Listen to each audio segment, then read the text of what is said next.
Um, sa mga nagpapayo sa mga bagong mga co-worker niya sa baba, tapos kahit may problema yan sa kanila, dito hindi niya dinadala yung problema niya sa kanila. Pero ganun pa din makikita ng kasiyahan na despite na may problema sa kanila, pinipilit na pa rin maging masaya para magawa ng maayos yung trabaho niya. Si Bonsai is halos magkasabay na kami dito sa Amazing pumasok. Halos magkaida din kami ang tawag sa akin yan, mother pa rin. Natutuwa ako sa pag kami mga activities akong ginagawa dito sa Amazing, sumusupport sa akin. Binibigyan na rin ako ng payo pag may problema ako. Tapos, kung ano man yung mga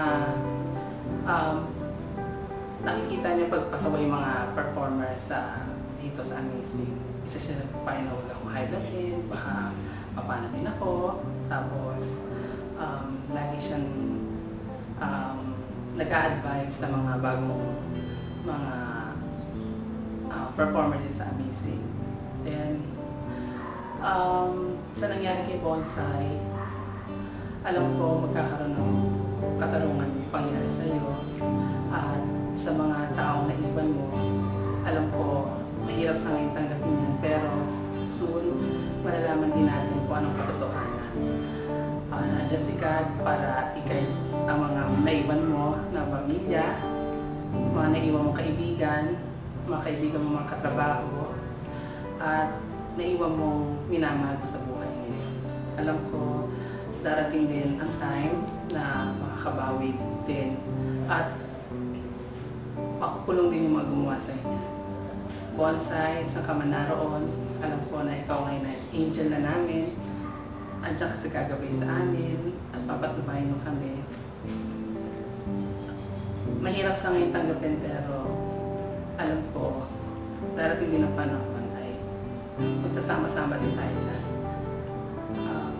Mamimiss ka namin, yung mga ngiti mo, yung mga kaligayahan binibigay mo sa amin. Mamimiss namin. Bonsai, we love you so much.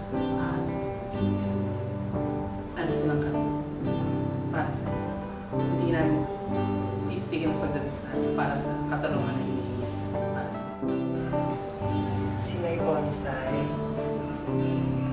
isa po siya sa mga nag-a-advise sa akin at nanay-nanayan ko dito sa Amazing. Kahit po isa siya sa pioneer, open po siya sa lahat at pare-parehas po yung tingin niya. Siya po yung laging nag-a-advise sa aming mga bago, tumutulong, especially kay Iwa at kay Alex. Minsan nga, pag may inaaral akong sayaw at nahihirapan ako, lagi niya sinasabi na, kaya mo yan, nak. Kung sa tagal ng hinintay mo na makapasok dito, ngayon ka pa ba susuko? Sobrang mabait po talaga siya. Pag nakakasabay ko nga po yun sa pagpasok, lagi niya akong kinakamusta, kung okay lang ako. Yung tipo kong lahat na lang ng kabaitan niya nasa kanya. Minsan po, pinapagalitan niya din ako pag may mga mali akong ginagawa. Pero tinatanggap ko po yun kasi alam ko na mas alam niya yung mga bagay-bagay lalo na dito sa theater kahit bago po ako. At mas matagal siya sa akin. Talagang sinusuportahan niya kami na gawin yung mga bagay at mga responsibilidad namin magawa namin na mas maayos.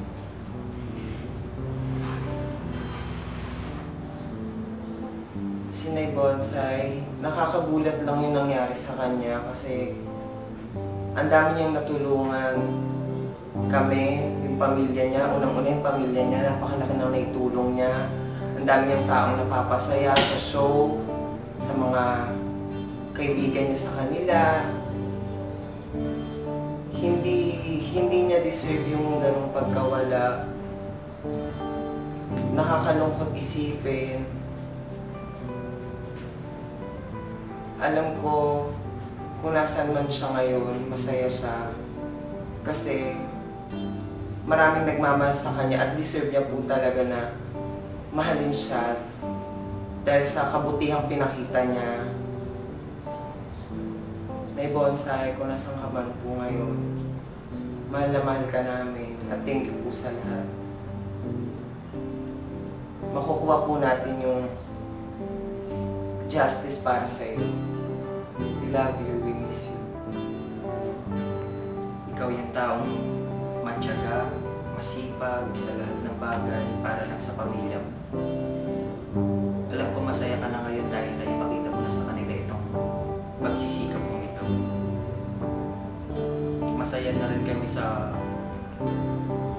ipinakita mo sa amin sa lahat ng mga performer na bago. Sana Bonsai, kung saan ka man naroroon, bigyan ng hustisya ang mga pangyayaring ito dahil lahat kami nasaktan. Namiss ka namin sobra. Sana nabigyan ng hustisya itong bagay na nangyari sa iyo. Maraming nalungkot, maraming nasawi sa mga bagay na ito, maraming nanghinayang sa talento mo. Alam ko ikaw ang star dito sa Amazing Bonsai dahil ikaw lang ang inaasahan namin para sumaya lahat ng mga tao dito sa paligid mo. Ikaw yung taong hindi makikitaan ng lungkot, problema. Kahit may problema ka, handa ka pa rin tumulong sa mga co-performer mo para kasi ng loob nila. Sana itanim nila sa isip nila na ikaw yung bonsai na masiyahin. Lalo na tumatak sa isip namin yung biruan na hindi namin makakalimutan yung biro na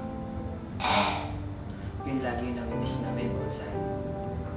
Lalo na pag nandyan ka na, nakakasalubong ka namin. Masaya na rin kami, bonsai, dahil alam ko pagod ka na. Sana masaya ka rin. Alam ko na ayaw mo kami nakikitang malungkot. Lahat ng tao gusto mo maging masaya. Dahil ikaw lang ang pinakamasayang tao at pinakamabait na nakilala ko dito sa Amazing. Mahal na mahal ka namin, bonsai. Sana maging mapayapa ng iyong kaluluwa upang ang pamilya mo ay maging masaya na sa lahat ng bagay. At lalo na sa pagkamatay. I love you, bonsai. We miss you.